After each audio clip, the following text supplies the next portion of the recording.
네, 투자의 방향을 알려드리는 증시 내비게이터 시간입니다. 2025년 8월 18일 월요일 우리 증시는 그야말로 파란 물 일색이었습니다. 다양한 악재가 겹치면서 투자자들의 시름이 깊어졌는데요. 오늘도 HB 전문가님과 함께 자세한 시장 상황 짚어보겠습니다. HB님 어서 오세요. 네, 안녕하세요. HB입니다.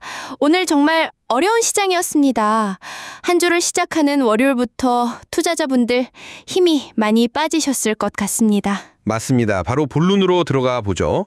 오늘 마감 현황부터 종합적으로 정리해 주시죠. 숫자로 보니 하락폭이 더 크게 느껴지는데요. 네, 그렇습니다. 오늘 코스피는 전 거래일 대비 1% 이상 하락하면서 3,200선이 무너졌습니다.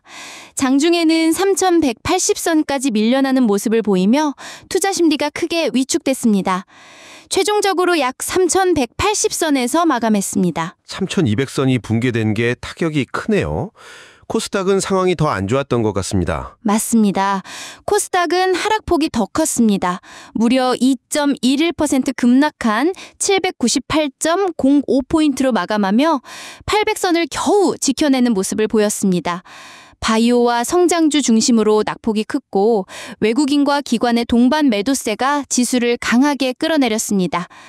여기에 원달러 환율도 약 1,390원까지 오르면서 외국인 자금 유출에 대한 우려를 키웠습니다. 정말 총체적 난국이라는 말이 어울리는 하루였네요. 시장을 이렇게까지 강하게 짓누른 가장 큰 요인은 무엇이었을까요? 역시 미국발 악재 영향이 컸다고 봐야겠죠? 네, 정확합니다. 주말 사이 미국에서 나온 두 가지 소식이 우리 증시에 직격탄이 됐습니다. 첫 번째는 미국의 7월 생산자 물가지수 PPI가 시장 예상치인 0.3%를 3배나 뛰어넘는 0.9%로 발표된 것입니다. 0.9%면 이건 쇼프 수준인데요. 인플레이션 우려가 다시 커질 수밖에 없겠군요. 그렇습니다. 인플레이션이 잡히지 않는다는 신호는 결국 미 연준의 긴축 기조가 더 강해지거나 길어질 수 있다는 우려로 이어집니다. 이렇게 되면 안전자산 선호 심리가 강해지고 우리 같은 신흥국 시장에서는 외국인 자금이 빠져나갈 수밖에 없죠. 오늘 외국인이 코스피에서 1,000억 원 이상, 코스닥에서도 300억 원 이상 순매도한 것이 이를 증명합니다. 특히 이번 주에 있을 잭슨홀 미팅에서 파월 의장이 어떤 발언을 할지에 대한 불확실성도 경계 심리를 키우고 있습니다. 물가에 이어 또 다른 미국발 악재는 바로 트럼프 행정부의 관세 폭탄 예고였습니다. 특히 우리 증시의 기둥인 반도체 업종에 대한 경고가 있었죠. 네, 두 번째 결정타였습니다. 트럼프 대통령이 반도체에 최대 200에서 300%에 달하는 품목 관세를 부과할 수 있다고 경고하면서 필라델피아 반도체 지수가 2% 넘게 하락했고 그 불똥이 고스란히 우리 증시로 튀었습니다. 이 소식에 삼성전자가 1.5% 이상, SK하이닉스가 2.89% 하락하면서 대형 반도체주들이 힘을 쓰지 못하면서 지수 전체를 끌어내렸습니다. 반도체뿐만 아니라 다른 업종들도 상황이 좋지 않았던 것 같습니다. 특히 타격이 컸던 업종은 어디였나요? 네, 관세 폭탄의 영향은 다른 수출 주도 업종으로도 번졌습니다. 미 상무부가 변압기를 포함한 철강 알루미늄 파생 상품을 관세 부과 범위에 추가하면서 전력기기 업종이 큰 타격을 받았습니다. LS 일렉트릭이 7% 넘게 하락했고 HD 현대 일렉트릭도 5% 이상 빠졌습니다. 건설기계 업종 역시 관세 적용 소식에 더해 러시아 우크라이나 휴전 협상 무산 가능성까지 겹치면서 HD 현대 인프라코어는 12% 넘게 급락했습니다. 듣기만 해도 한숨이 나오는 소식이네요.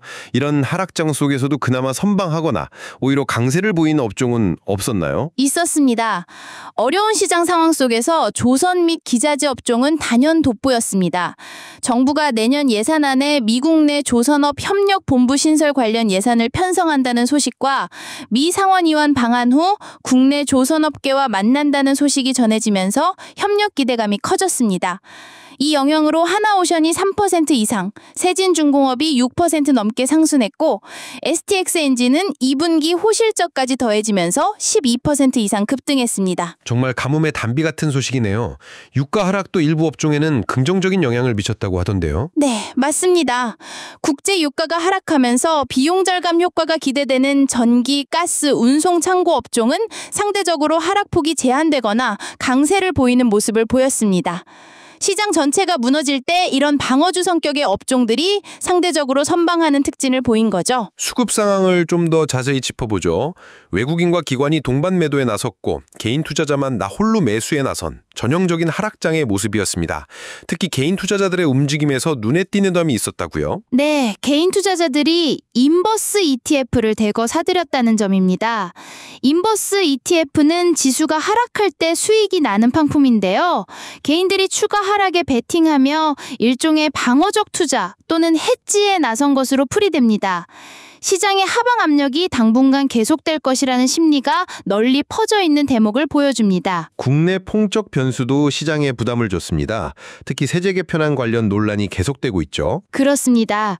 정부가 추진하는 대주주 기준 하향, 10억에서 5억으로 등의 세제 개편안이 투자 심리를 크게 위축시키고 있습니다. 연말 매동 물량 출회에 대한 우려와 정책 불확실성이 커지면서 특히 KB금융 마이너스 4.8%, 신한지주 마이너스 2.3% 등 금융업종의 하락세가 두드러졌습니다. 당분간 국회 논의 과정을 지켜봐야 하는 만큼 관련 불확실성은 계속 시장의 발목을 잡을 가능성이 있습니다. 자, 이제 가장 중요한 향후 전망과 전략에 대해 이야기 나눠보겠습니다. 코스피 3,200선이 힘없이 무너졌는데 이게 일시적인 조정일까요? 아니면 추가 하락의 시작을 알리는 신호일까요? 굉장히 중요한 질문입니다. 현재 시장은 박스권 횡보와 추가 하락의 갈림길에 서 있다고 봅니다.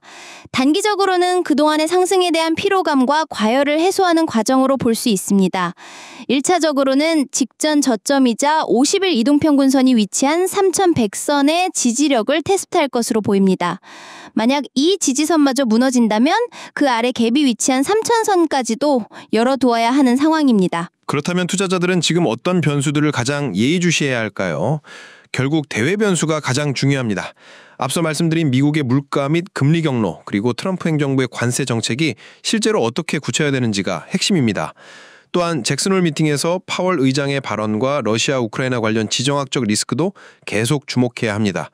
국내적으로는 세제 개편안의 입법 과정과 환율 및 외국인 수급 동향을 면밀히 살펴야 합니다. 마지막으로 이런 변동성 큰 장세에서 우리 투자자들은 어떤 스탠스를 취해야 할까요? 단기적인 심리에 휩쓸려서 투매에 동참하는 것은 가장 피해야 할 일입니다. 트럼프의 관세 압박 같은 경우 결국 미국 내 공급망 재편을 위한 카드라는 분석도 있는 만큼 단기 충격 이후에는 오히려 비중 확대의 기회가 될 수도 있습니다. 지금은 섣부른 추격 매수나 공포 매도보다는 시장을 흔드는 대외 변수들이 진정되고 수급이 전환되는 신호를 확인하는 것이 중요합니다. 그리고 이런 불확실한 상황일수록 실적과 정책, 수급이 뒷받침되는 핵심 주도주에 집중하면서 포트폴리오를 점검하는 지혜가 필요합니다. 네, 변동성이 큰 만큼 더욱 냉철한 분석과 인내가 필요한 시점인 것 같습니다.